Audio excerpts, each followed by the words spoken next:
les filles Silver on the Run.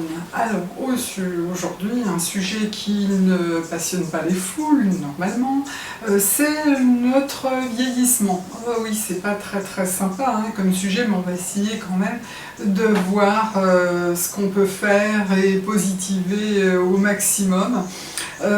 J'ai pensé à cela parce que oui, j'ai une maman qui a été très malade, qui a eu plus de bas que de haut, qui n'est pas encore sortie d'affaires. Eh bien, on est tout de même cette génération, je le redis, j'ai 61 ans, on est cette génération à avoir des enfants, des petits-enfants, mais encore nos parents, très vieillissants, moi je veux dire du 4e âge. Et ça n'est pas si simple que ça, parce que pour le moral, c'est difficile par moments, hein, ça nous atteint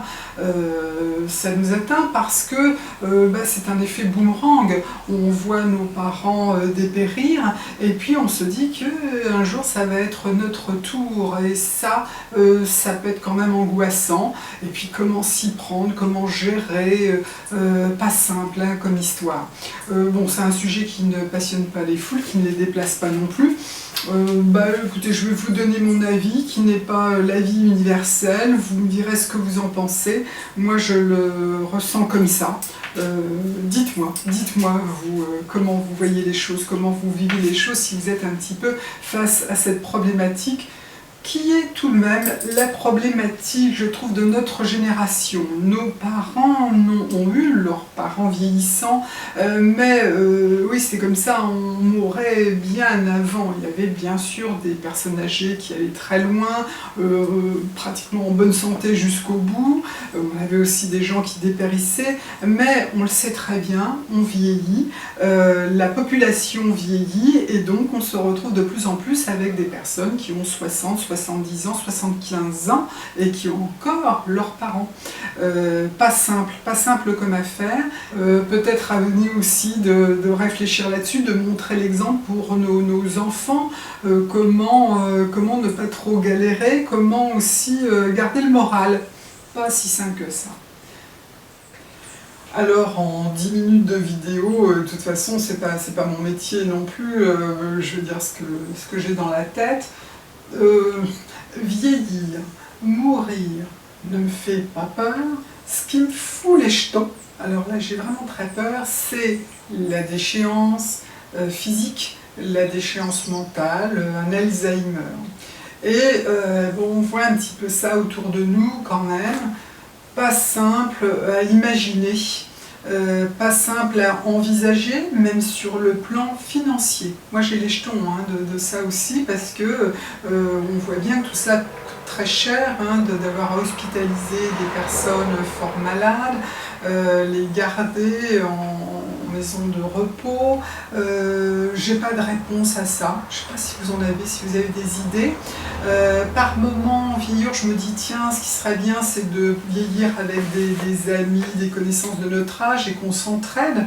Vous savez, genre la maison à plusieurs étages avec ascenseur bien sûr, ou alors je sais pas, un quartier où on pourrait s'entraider, parce que certes on a des enfants, mais sincèrement eux aussi vont bien sûr vieillir, moi je le vois bien avec mon frère, et puis ils n'auront pas nécessairement le temps de s'occuper de nous aussi, hein. On ne va pas leur demander tant que ça, parce qu'ils vont peut-être avoir à travailler jusqu'à l'âge de 70 ans. Ma fille me dit on va finir avec des déambulateurs dans les bureaux, ça se peut, elle est peut-être pas loin de la réalité. Bon, tout ça n'est pas très gai, alors on va dire, allez, quoi faire pour essayer de bien vieillir, de montrer l'exemple, quoi faire?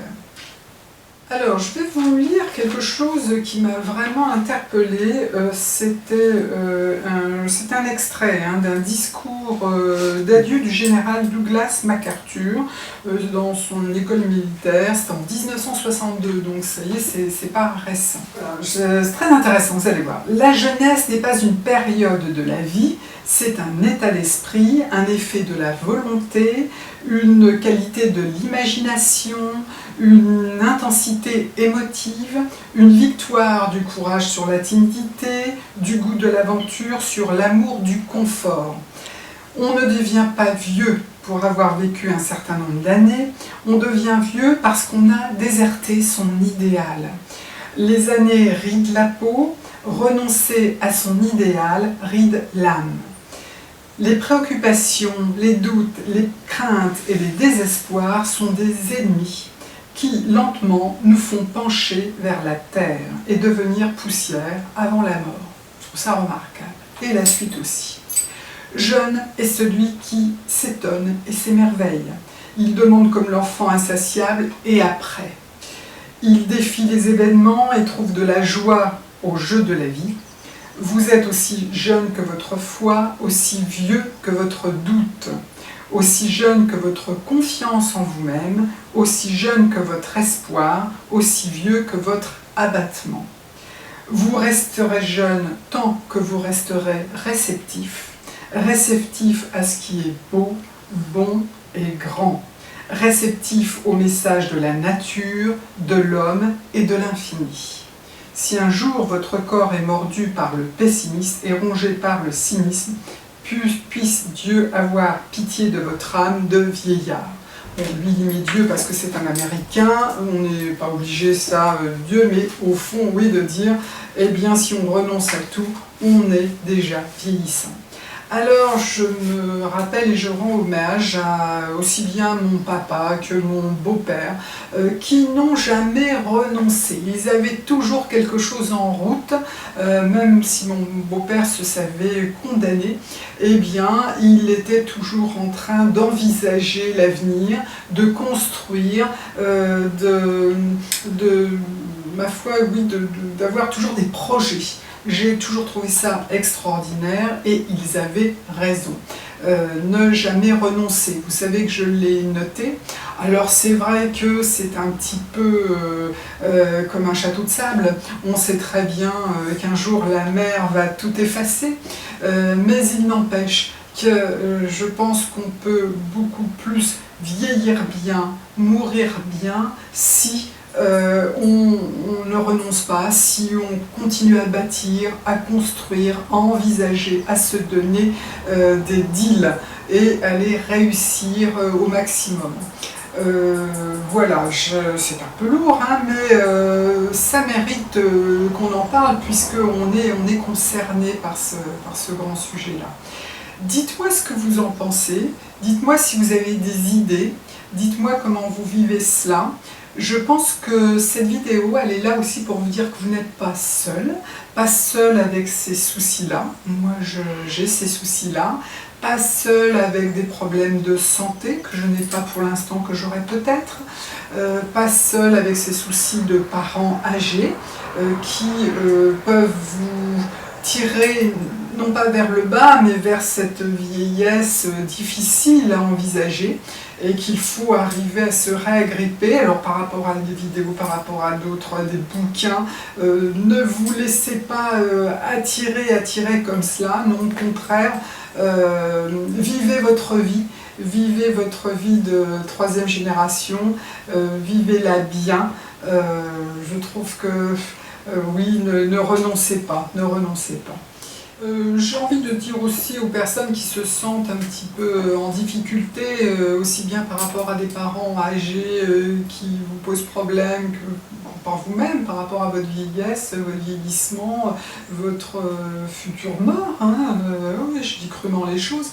Faites-vous aider si vous avez besoin, il y a quand même des personnes qui sont là et qui peuvent vraiment vous aider et vous faire ressortir le positif et vous aider justement à émerger, à être vous-même. Alors là oui, à l'essentiel, je l'avais dit, mais être vous-même, faites tomber les murs qui ne servent à rien. Aimez-vous. Aimez votre âge, il faut y penser, aimez votre âge, aimons notre âge, aidons-nous aussi. Allez voir des copines et parler d'autres choses et dites-vous qu'on doit se dire que, vous savez d'ailleurs dans notre tête on est toujours aussi jeune, c'est ça qui est assez extraordinaire. Aidons-nous les unes et les autres et puis on va essayer d'arriver à une quatrième âge peut-être mieux préparé. Nos parents ne l'avaient peut-être pas envisagé en fait, hein, puisqu'ils ne l'avaient pas tant vu que ça avec leurs propres parents aussi. Voilà, et puis peut-être que la science va nous aider aussi, je ne sais pas, peut-être qu'il y aura une autre organisation de la société, parce qu'elle n'est pas trop adaptée, hein. Elle n'est pas tant adaptée que ça pour ce vieillissement de la population. Voilà, alors aimez-vous les filles, moi je vous aime beaucoup, sachez que vous avez encore du temps devant vous, il faut l'utiliser à bon escient, tout en essayant d'être un peu présente aussi pour la famille, ce qui n'est pas toujours simple, hein, pour les uns comme pour les autres. Je vous embrasse bien fort, dites-moi ce que vous en pensez, dites-moi parfois si vous vivez les choses difficilement, dites-moi aussi si vous avez des idées, voilà, parce que c'est une vidéo que j'ai fait comme ça rapidement, sans penser trop à l'avance, hein, sincèrement. Je vous embrasse, à bientôt, bisous, bye bye.